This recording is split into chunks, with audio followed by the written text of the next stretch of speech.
true story. All-you-can-eat restaurant in Denver, Colorado. All-you-can-eat, $30. A man is choking to death at the all-you-can-eat. He's a little overweight, middle-aged man. His face turns red. And then it turns white before the paramedics arrive.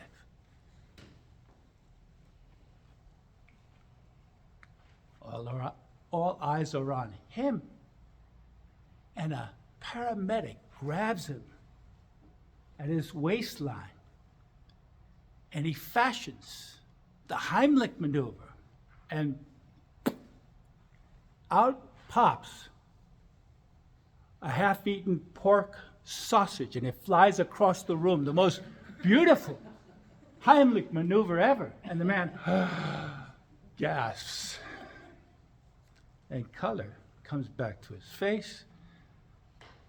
The crowd's relieved. As the paramedics exit, they start to applaud, but the story doesn't end there.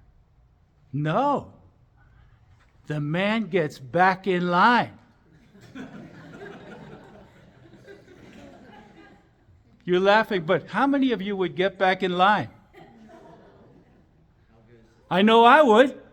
How good is the food? How good's the food? The food is delicious. It's engineered with lots of calories. It's filled with sugar and salt. It's very addictive, and that's my point. You can distance yourself from those opportunities and maybe clean up your local environment. I'm Dr. Vicente, and you'll find out I'm a doctor of chiropractic, a nutritionist, and a junk food junkie. I would definitely get back in line, but I have a solution for you. Share if you care, like, comment, subscribe to my videos, watch the whole video, and you'll find out the secret of distancing yourself from certain foods, because you can't eat it if it's not there. That's the only thing that nutritionists and scientists agree upon. But it's easier said than done, I'll point out. 2 weeks ago, I had a patient call me in desperation.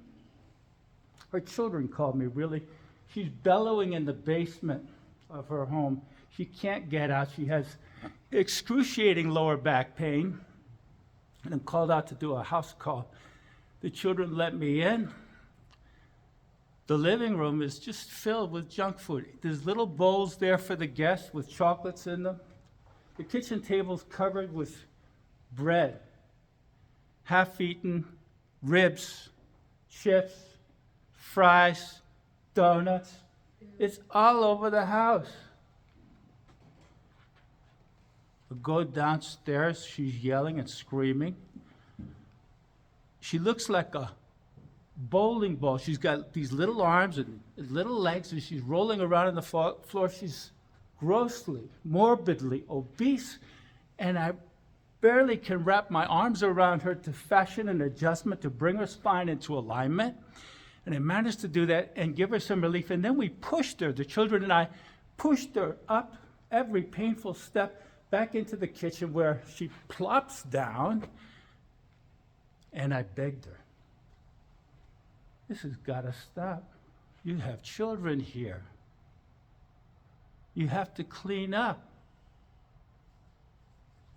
Just get it away. Just take it all, just throw it away. I could never do that. I was shocked. I could never do that. And yet, that's exactly what you have to do to move ahead. This is ridiculous. For the sake of your children, 15 pounds would make all the difference in the world. You would move better. You'd never go through this again. You have to draw the line. You have to make a commitment. Whoa, tough to do. I should know. I am a nutritionist, but I'm also a junk food junkie. And this is a crime of opportunity. If you put a bag of chips in front of my face, I would just sit and eat that stuff mindlessly, mindlessly, until it's all gone. My wife said, "Aren't you going to give me any?" And I said, "Honey, I have no self-control. Stop buying that stuff." And she did. And you know what happened? I'm at my high school weight. I lost 10 pounds. The last 10 pounds, the hardest pounds to lose. I feel phenomenal. That's all it took.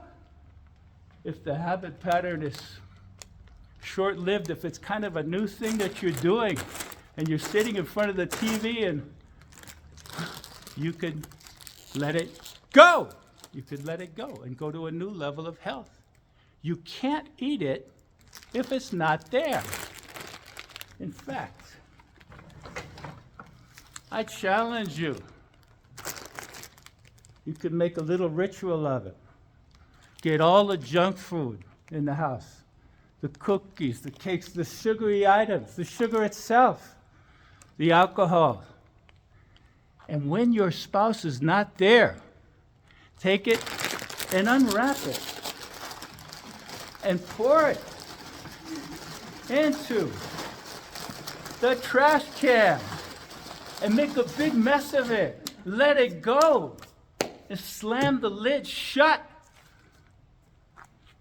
And then say a little prayer, whatever you believe in, to the Lord Almighty for strength, for guidance, that you never go down those aisles again, that you just stop, that you make a clean break of it and move to a new level of health.